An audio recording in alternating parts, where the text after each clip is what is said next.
preparação para a eleição da semana que vem? Tá aí, hein, gurias? 9 dias, dia 7 de outubro. E a Justiça Eleitoral? A Justiça Eleitoral está finalizando o processo de formatação e segurança das urnas eletrônicas. Por isso eu quero trazer aqui para o programa o secretário de Tecnologia da Informação do TRE, Tribunal Regional Eleitoral, Daniel Vobeto. Bom dia, Daniel. Bom dia, Escola. Bom dia, Rosane. Bom dia, Carolina. Bom dia. Explica para os nossos ouvintes que passo importante vai ser dado hoje com relação às urnas eletrônicas, já deixando esses equipamentos prontos para a semana que vem. Isso, nós estamos encerrando hoje um processo que começou sexta-feira passada em Porto Alegre e foi executado ao longo de toda essa semana no Rio Grande do Sul, onde nós preparamos as urnas eletrônicas, inserindo nelas os programas e os dados dos eleitores e candidatos para que a urna funcione corretamente no dia da eleição. Né? Também é um momento dessa carga em que se faz uma verificação se os programas que estão chegando aqui na ponta e que estão sendo colocados na urna são aqueles programas que foram mostrados lá em Brasília, num processo que terminou dia 6 de setembro, quando especialistas especialmente esse ano da Polícia Federal, fizeram uma análise dos códigos do programa para ver se eles são programas corretos, né? Então agora a gente verifica que o que está chegando aqui na ponta corresponde àquilo que foi mostrado para eles lá naquele processo que durou 6 meses de auditoria. Roberto, tem uma dúvida que as pessoas têm em relação a esses candidatos que estão concorrendo sub júdice. Tivemos ontem o caso do garotinho lá no Rio, mas vamos pegar um caso aqui do Rio Grande do Sul. O candidato que ainda não teve a candidatura indeferida, totalmente indeferida porque recorreu ao Tribunal Superior Eleitoral, ele é um candidato de um partido minúsculo que os eleitores nem viram ainda na campanha eleitoral, que é o do PCO. Mas, como ele está recorrendo, o nome dele vai aparecer. Nessa inseminação das urnas, como a gente chama, o nome dele vai aparecer, mas se ele não tiver a candidatura deferida, esses votos eventuais que venham para ele, eles serão contabilizados de que forma? Sim, a legislação ela prevê que dia 17 de setembro é um marco legal, que seria o dia que vale, cuja situação dos candidatos, a situação dos candidatos naquele dia que tem que ser levada para a urna eletrônica. Então, no dia 18, nós fizemos um procedimento chamado fechamento do registro de candidaturas, onde qualquer julgamento posterior não afeta mais a situação para a urna eletrônica. E no dia 19 e 20 nós geramos as mídias, que são os cartões de memória que contêm os programas e os dados dos candidatos que vêm para a urna eletrônica. Então qualquer modificação depois daquilo, ela não afeta a programação, porque senão seria uma loucura, né? A gente ficaria cada dia reprogramando todo o sistema. Então esse candidato veio para a urna eletrônica e na eleição, no dia da eleição, a urna se comporta normalmente em relação a ele, ela mostra que ele ela não indica que é um candidato que não concorre, mas provavelmente até o dia da eleição ele já terá, inclusive, o trânsito em julgado do seu indeferimento. Mas mesmo que não tivesse o trânsito em julgado, no dia da totalização, enquanto ele estiver na situação indeferido, quer dizer, a Justiça Eleitoral não aceitou a sua candidatura, o sistema de totalização não mostra votos para ele. Então sim, mas se a pessoa votar, eu estou vendo o caso, tem uma candidata aqui que é candidata a deputada federal. Está ali no site, sim, no Divulga Candi, indeferido com recurso. Então, o nome dela, se a pessoa votar o número dela, vai aparecer o nome e a foto. Mas depois, na hora de contar, não conta. Não conta e o voto para ela vai ser nulo. Não é nem voto de legenda. Tá? Então, o candidato... Então, por exemplo, lógico, o PCO é um partido que teve toda a sua candidatura derrubada no Rio Grande do Sul por um problema do diretório estadual, né? Sim, é que eles têm um problema de contas, né? Que não foram de prestação de contas, que aí levou a uma suspensão do diretório. Agora, aqui se tiver existem alguns candidatos a deputado que isoladamente estão com indeferimento. Esse candidato, se alguém votar nele agora, o voto será nulo e não voto de legenda, né? Deixa eu aproveitar a pergunta da Rosane, que tem um caso bem específico, que é um deputado de Santa Catarina, né, do Rio Grande do Sul, um deputado de Santa Catarina, que ele recorreu à justiça, mas ele foi condenado, já foi condenado pelo Supremo Tribunal Federal. E continua fazendo campanha lá em Santa Catarina pedindo votos. Inclusive, essa semana fez campanha, pediu votos, disse que se tiver que vir para Brasília aqui para cumprir o semiaberto, a mulher dele vai manter a campanha. Nesse caso, se o nome dele for para a urna, como é que fica o voto no final? O que interessa, na verdade, não é o nome na urna, é a situação jurídica dele no TRE. Uhum. Dele. Então, se ele tiver indeferido no TRE, o TRE vai anular seus votos e não vai dar o voto para a legenda. Então, na hora que chega o boletim de urna, que é o resultado da votação da sessão, o sistema automaticamente identifica que tem um candidato que está indeferido, que estava na urna correta, apto, mas ele está indeferido, então o sistema anula o seu voto e não mostra na totalização final. Tá. Aí depois a gente emite um relatório para saber quantos votos ele tinha, para poder fazer algumas análises, mas esse candidato, o voto dele não aparece. É que esses candidatos que concorrem subjúdice, nós temos um exemplo que dá confusão lá na contagem final, que eu me lembro na eleição passada, tivemos o caso do Cláudio Janta, que tinha sido indeferido, mas era indeferido com recurso. Então, o nome dele foi para a urna, ele foi votado. No primeiro momento não foi contabilizado. Quando o TSE finalmente julgou aquele caso, os votos foram validados e isso alterou a composição da Câmara. O senhor deve estar lembrado que aí caiu o Fernando Marrone e entrou José Otávio Germano, que era o suplente da coligação do Janta. Então tem esses efeitos, né? Mas quando aparece, só para a gente esclarecer bem para o nosso ouvinte, entrando no site, lá no Divulga Candi, que é a lista dos candidatos, onde aparece indeferido, esquece, esse candidato não existe e é um voto direto nulo. Onde aparece indeferido com recurso, esse voto, num primeiro momento, será considerado nulo, mas ele fica contabilizado numa caixinha à parte. E aí, quando for julgado, se for indeferido mesmo, ele será considerado nulo. Se for deferido, pode alterar a composição da Câmara ou da Assembleia. Perfeito. Eu estava me referindo exatamente ao comportamento do sistema no próximo domingo, mas depois nós podemos, mediante alguma decisão nova do TSE que venha eventualmente trocar a situação de um candidato que recorreu, e o TSE acatando o recurso do candidato e ele voltando a ficar deferido no sistema, o voto volta a ser contabilizado e há todo o recálculo das cadeiras, da distribuição das cadeiras dos cargos proporcionais, e isso pode realmente mudar o resultado da eleição.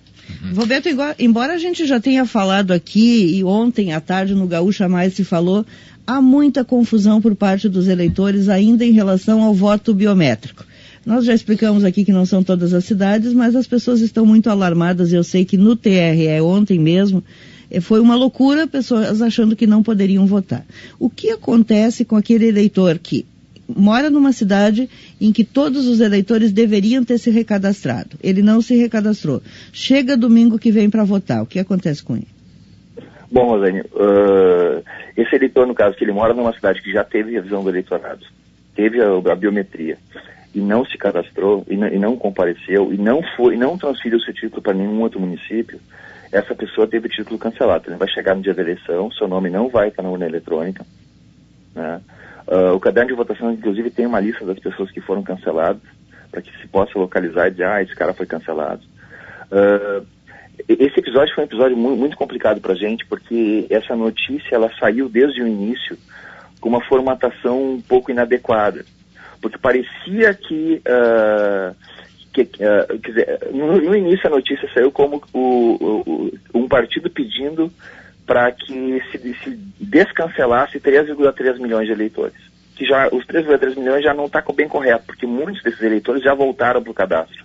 Então foram pessoas que foram canceladas e depois, com o tempo, elas acabaram voltando para o cadastro, compareceram ao cartório eleitoral, regularizaram a sua situação. E muitos também já morreram desses, né, que não estão na lista. Muitos já morreram. E convenhamos, muitos desses também tinham que ser expurgados do cadastro mesmo. Eu lembro no caso de Goiás, onde um eleitor tinha 56 títulos eleitorais.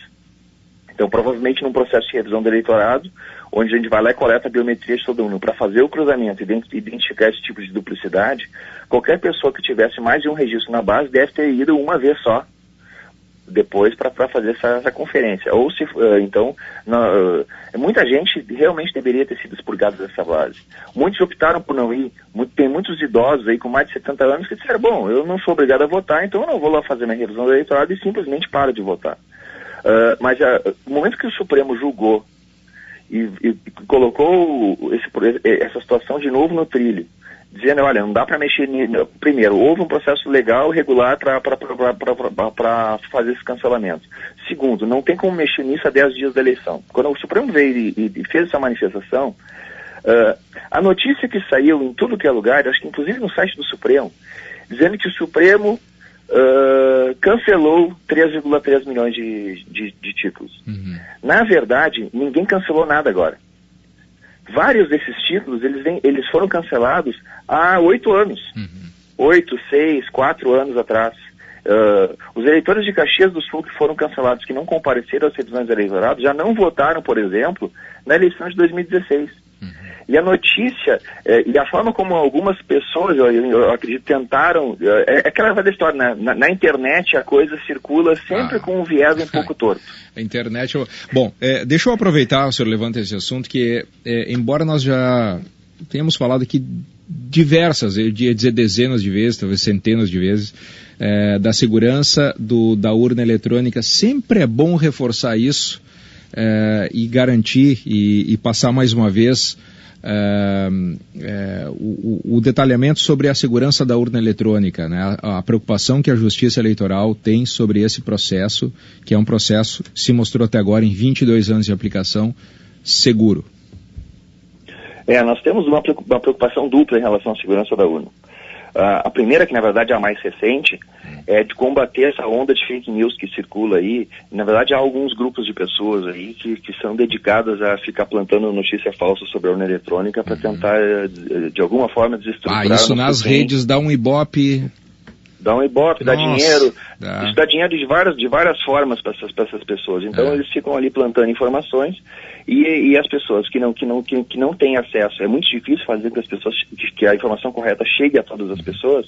Por isso, esse espaço de vocês aqui é uma coisa fantástica. Então, muita gente acaba embarcando nessa e cria um sentimento de desconfiança nas pessoas. Né? A segunda preocupação que nós sempre temos com a segurança é de fazer a urna segura, fazer e mantê-la segura. Então, é um equipamento, um processo muito seguro, tem vários dispositivos de segurança, que o espaço aqui é complicado a gente explicar todas as coisas que nós temos ali, mas deixar claro assim, que tudo que circula pelas redes sociais aí, ou são pessoas maldosas falando, ou pessoas que absolutamente ignoram a existência dos elementos de segurança da urna eletrônica. Esse processo que nós estamos terminando agora essa semana, onde a gente vai lá e avalia esses programas, são os mesmos que foram mostrados atrás, se contrapõe antagonicamente àquela ideia de que a urna eletrônica não é auditável, que não é possível auditar, que eu não sei o que tem lá dentro. É possível sim saber, nós sabemos o que está rodando dentro da urna. É um equipamento fechado, não é conectado a rede nenhuma. Eu acho incrível que as pessoas ainda se surpreendem com essa informação, mas a urna eletrônica não é conectada nem na internet, nem em nenhuma outra rede local, o que torna ela imune a esses tipos de ataque. O pessoal fala, ataca a NASA, ataca ali, porque estão conectados em rede, ataca banco. A urna eletrônica é desconectada de tudo, né? E como é que é feita a geração só explica, eu sei como é, mas é sempre importante reforçar a geração dos dados a partir da urna para a Justiça Eleitoral. Bom, todos os nossos sistemas eleitorais dentro da Justiça Eleitoral que de alguma forma desembocam na geração dos cartões de memória que vão dar carga na urna, eles trabalham com estruturas, com arquivos assinados. Então, cada sistema gera um arquivo assinado que manda adiante aquele arquivo, o outro sistema recebe aquele arquivo. Nós temos relatórios internos para ver o que foi que chegou de dado de um sistema para o outro, para ver se os dados batem, se não tem nenhum tipo de erro ou mesmo algum tipo de manipulação dos dados. A gente vai lá e confere de novo, os dados chegaram na outra ponta. Inclusive os programas que vão na urna vêm de Brasília, todos criptografados e assinados, ninguém consegue mexer nisso. E aí nós temos um sistema que gera os cartões de memória. O cartão de memória tem todos os programas da urna, todos os arquivos com os candidatos, os eleitores. Tem uma situação nessa eleição que são os eleitores em transferência temporária, que são aqueles que solicitaram para votar em trânsito, então isso aparece também ali. Então todos esses dados vêm e vão para a urna eletrônica, né? É um processo bastante seguro, porque é impossível alguém entrar lá e mexer um arquivo, ou alguém entrar pela internet e mexer como algum...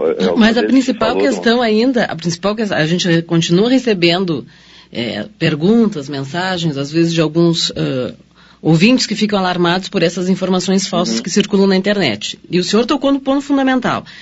A urna não pode ser auditada. Não, ela pode ser auditada sim. Mesmo que, terminado o processo eleitoral, algum partido, alguém tenha alguma dúvida a respeito do resultado, as urnas podem ser auditadas. É isso, né? Tem essa garantia de poderem ser fiscalizadas e auditadas. Sim, o que algumas pessoas reclamam é que não pode ser auditado o voto, recontado o voto, como se contava o voto no papel. Isso aí. Recontar voto eletrônico não faz o menor sentido. Eu reconto o voto em papel porque as pessoas erram ao contar o voto em papel. No voto eletrônico, o equipamento não erra, o software não erra. O que pode acontecer é o software estar programado para fazer errados.